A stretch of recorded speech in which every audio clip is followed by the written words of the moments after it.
appreciate everyone being here. I really don't have too much of opening comments. I mean, it's just I am obviously disappointed with with coaching not sticking around for more than a year, and sad for various reasons. But I'm so encouraged and optimistic about what the future looks like for this program, based off of the support of so many in our community and around the Drake fan base here. So I know that we're going to be able to find a terrific next coach. The interest just in the few hours here has been off the charts. So excited about that, ready to jump back into search mode, I guess, and see what that looks like. So happy to talk about anything that kind of has led up to this point, or kind of where we find ourselves, where we're going. Is there a frustration level on your point that you're hiring these coaches that are turning out to be really good coaches and they're leaving? Is there a frustration level for you at any level? Oh, I mean, to some degree, but I tell our coaches all the time, I'd rather be around somebody great for 2 or 3 years than somebody mediocre for 5 or 6 years. And that just comes with the territory.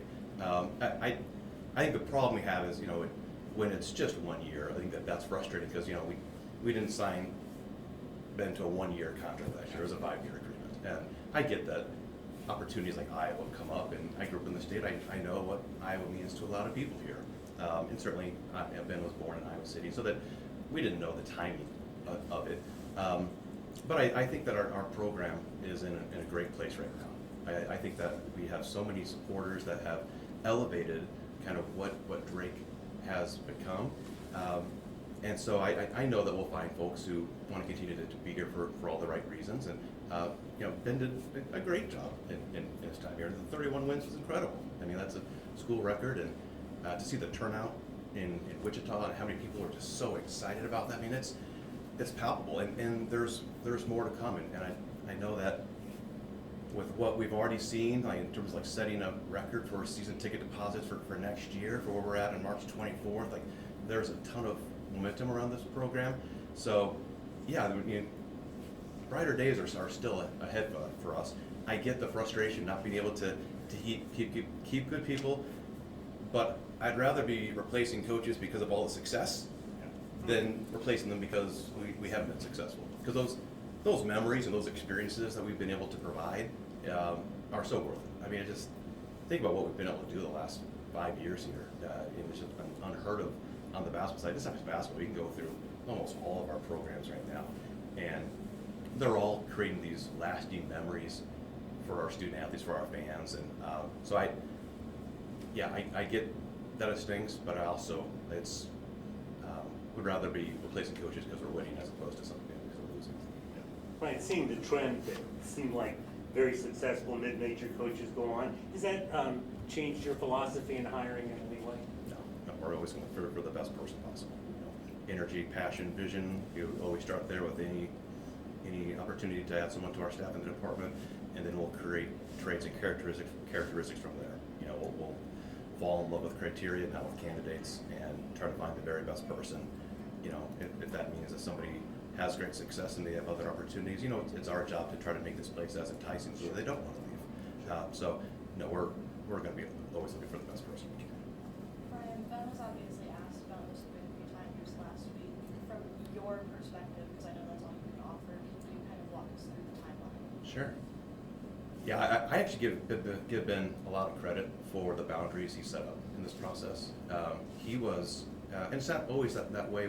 I've seen coaches at other schools kind of do it differently. I give Ben a lot of credit for how he handled it. I mean, he was very clear with me, with his agent, with other athletic directors, when he'd be willing to talk and when he wouldn't be. And so, there was a clear example where there was a school who was in a hiring process who wanted to meet with him in person while we were in St. Louis during Arch Madness, and he said no, that he was there to coach his Drake team, and his agent said, you may lose this job over it, and he did. But he was willing to do that because he was committed. He knew where his feet were planted. He was in St. Louis to coach Drake. And last week, once our assignment came down of who we were playing, he recommitted himself to being the Drake coach. And so that is, I really do appreciate that, because it would have been easy, and we see a lot of coaches who will meet with athletic directors while they're out at an NCAA trip or other times, and you always wonder if it takes away from their preparation for that next game. That wasn't the case with that. And I give Beth credit too. I communicated with Beth last week, just trying to get an understanding of what her timeline was going to be, and she was very respectful of wanting to give Ben his space to focus on the magical year that we were having and letting that unfold. Ben brought with him 4 guys from Northwest Missouri State. He brought in a whole new roster.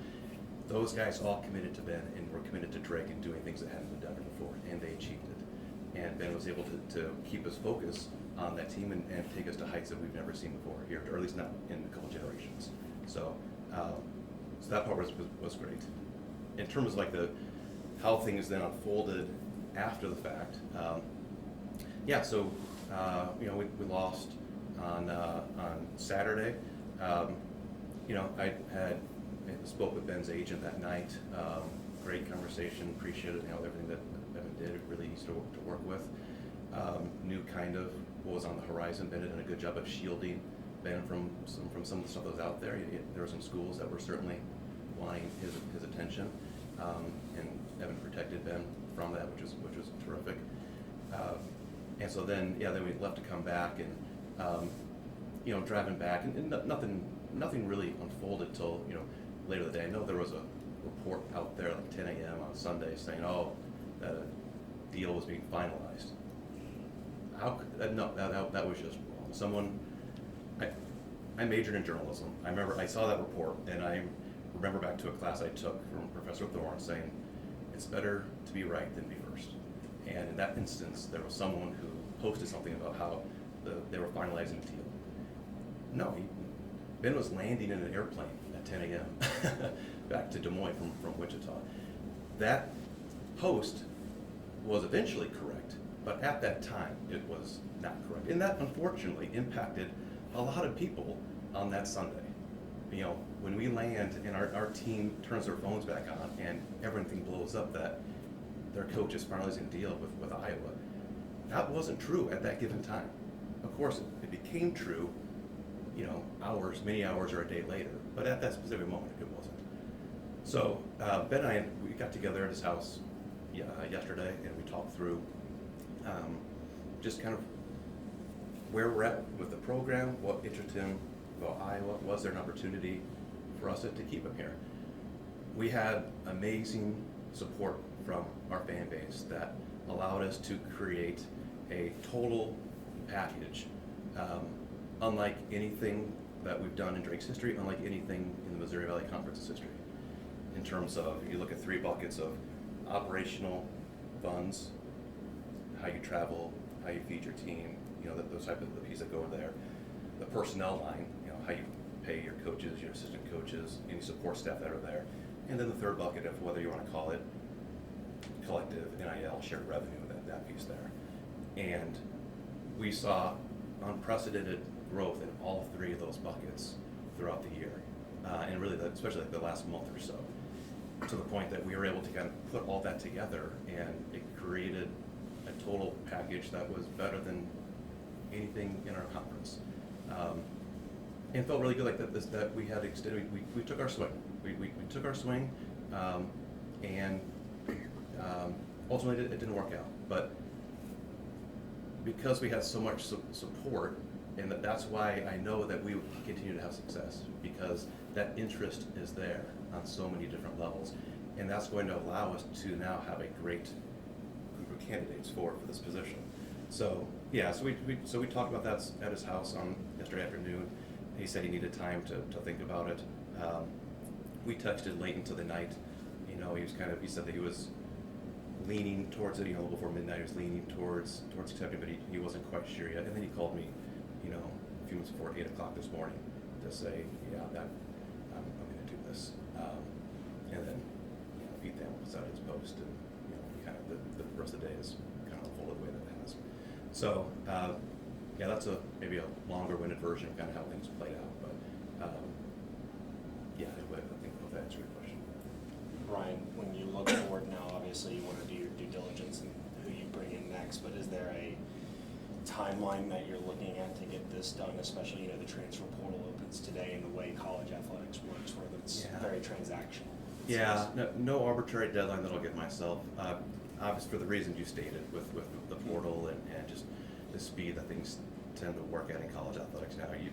We'll want to be quick, but we don't want to be so fast that we lose out on the best candidate possible. So, yeah, I'll chat here. I think I'll talk to John Roberts in the morning, you know, and then I'll probably go underground for a bit, and you know, give my wife and kids a kiss goodbye and tell them I'll see them when we get a coach, and hopefully that's sooner than later.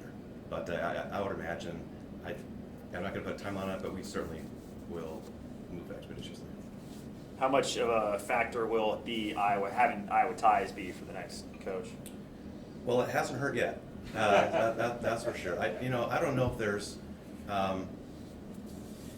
a specific. I'm not sure if that's part of like the criteria that we build out. But, it's probably more coincidence than anything with the last couple hires. I mean, even Nico being from Minnesota, worked out well. So there was another kind of a Midwest connection. There's no secret that Iowans love taking care of Iowans. That we're a very prideful bunch here. It's been unique that at this point in our Drake Athletics history, we have Iowans who currently serve as the head of the Drake Relays, women's basketball, football, myself, Ben and Dan right here. Anyway, you got basketball to that list.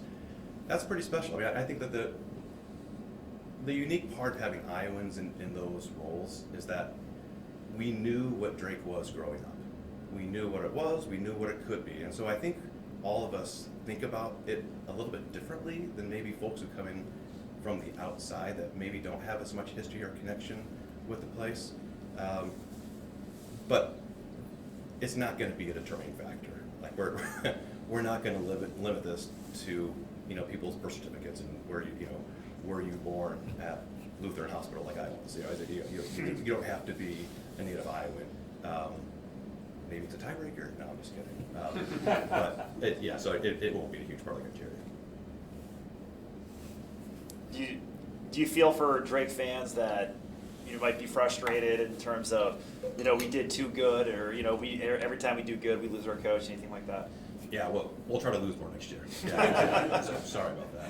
No, God, the experience we had in Wichita, Scott, with hundreds of fans going down there and coming from coast to coast and generations of Drake alumni, and just to see the pure excitement and joy on their faces and how they were reconnecting. We had a pregame party outside under a tent, and folks were thinking that this was kind of like a precursor to Peggy's at Relays, where folks come in for that. It was so great. Like, we should never apologize for winning.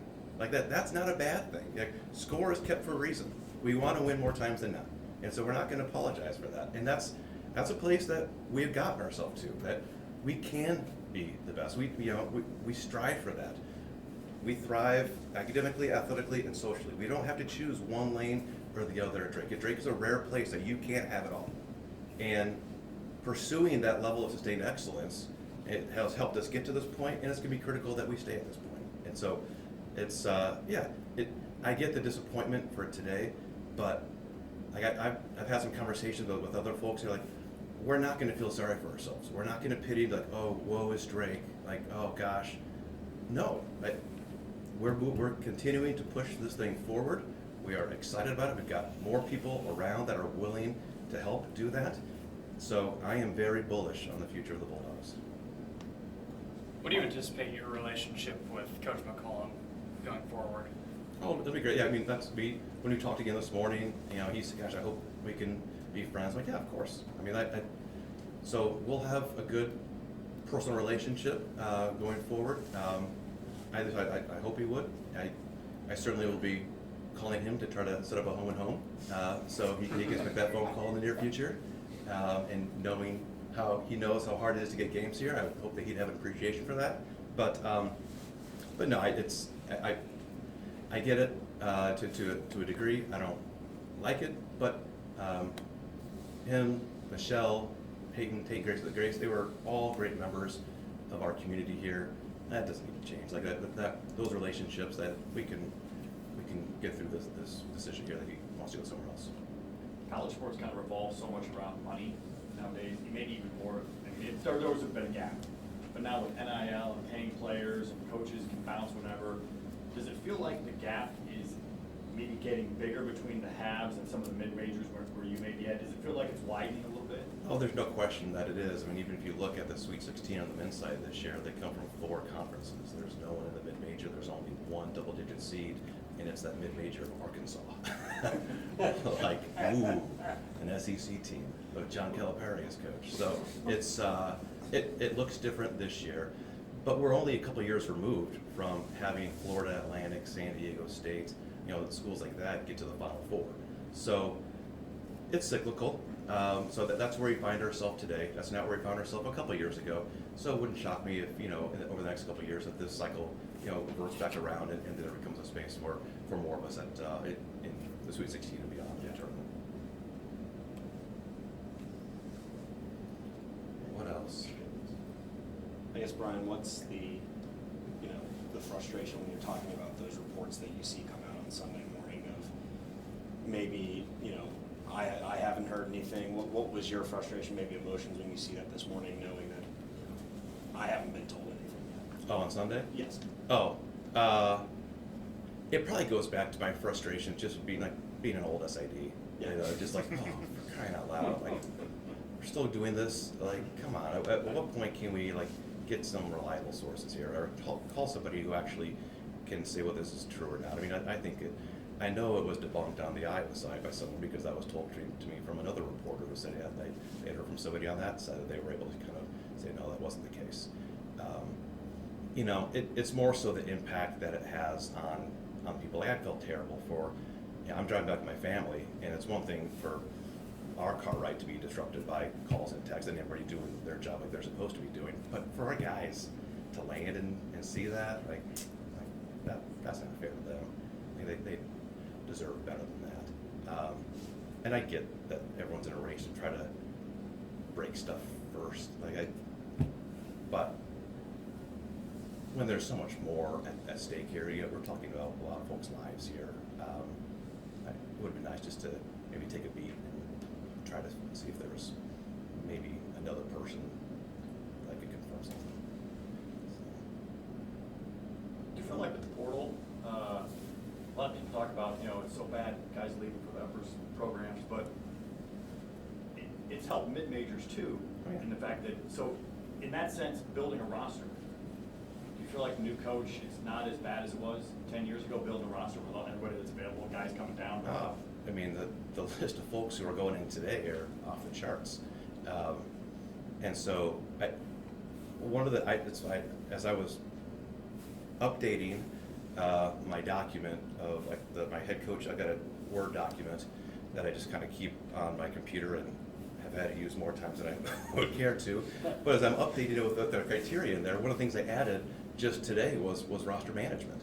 Your ability to, if you lose players, how do you rebuild? What does that look like? And so going back and we'll say, all right, like in the Missouri Valley Conference last year, we had 16 players make first, second, or third team all conference. And I think 4 of them graduated and all but 1 transferred. And so then, I would say, all right, well then let's look at what teams had players on those all conference teams and then they lost. And then what's the next year look like? And let's compare standings. And if there's a coach who maybe was able to kind of stay in a similar area, then maybe that coach knows how to rebuild a roster and or develop talent. Whereas if somebody really dropped off in that year, maybe that's a note I should take about that person as well. So certainly roster management, roster construction, retention of athletes is huge. That's been a huge thing for us. We just haven't lost a lot of those. We've had some great players, in a lot of our programs that we've been able to maintain on. And that's what's kind of, but it goes back to what a special place this is. I think that and I think about the special places is, and I talked with our men's team today at 10 o'clock. And one of the messages I had to them was just having an appreciation for this place. I touched on early just the disappointment piece, and I'm disappointed for today for our Drake fans, so our alumni, so many folks who have poured themselves into this program, who I can understand their disappointment, and I've kind of talked through why that's the case, but also why there's reasons for hope and optimism. But I'm also disappointed potentially for our student athletes, because oftentimes, we saw this last year, I don't know what this year will look like yet, but oftentimes you see when a coach leaves, a roster empties out in relatively short order. And I'm not saying that's going to happen here, but I think one of the things that I am disappointed with is it happened last year, and there are guys who left this program who were made better because of the Drake experience. Like that, the value of a Drake degree really means something. Like that college choice, it's not a 4-year choice, it's a 40-year choice. And what we have here is such a special place that our fans really get to know them as people. They don't want to just know them as jersey numbers. And so they're able to kind of build actual relationships. And I know that this is true because we had a couple guys from last year's team transfer who I heard, and it was shown in the text, that they regret where they're going to, because in one case, they left a winning program to go to a losing program. And winners have certain habits and traits, and it's certainly something I'll be talking about with our coaches. What does that look like? I want to hear them talk about that. But we've established certain traits and characteristics within our men's basketball program because they've won so much. Losers have certain habits and traits too, and oftentimes they don't know what they don't know, or in some cases they think they know, but they really don't, which is even more dangerous. And you go into that program, if you're a winner and you see folks with other habits, you can get really frustrated. And I know that was the case with someone. And then we had another instance where someone pointed out to one of our fans just how much they missed the Drake fans, and how wonderful that we show up on the road to neutral sites, we're there, we try to find value, try to meet them and understand who they are as people and how they can be helped through their journey at Drake and after Drake. And a lot of, and the school that this person chose to go to didn't have that fan support, and or they only cared about this person because they played basketball and what jersey number this person was. And so there was, I worry about what that could set up too, because that's the problem with coaches leaving, because a lot of time athletes choose a place because of their coach, but then get those benefits of being at a school like Drake that maybe they hadn't attended upon, but they leave Drake such a better person to go out and make an impact on some lucky community. It's a long-winded way of saying that. I hope it doesn't unfold, but that's the other party that I'm so disappointed for.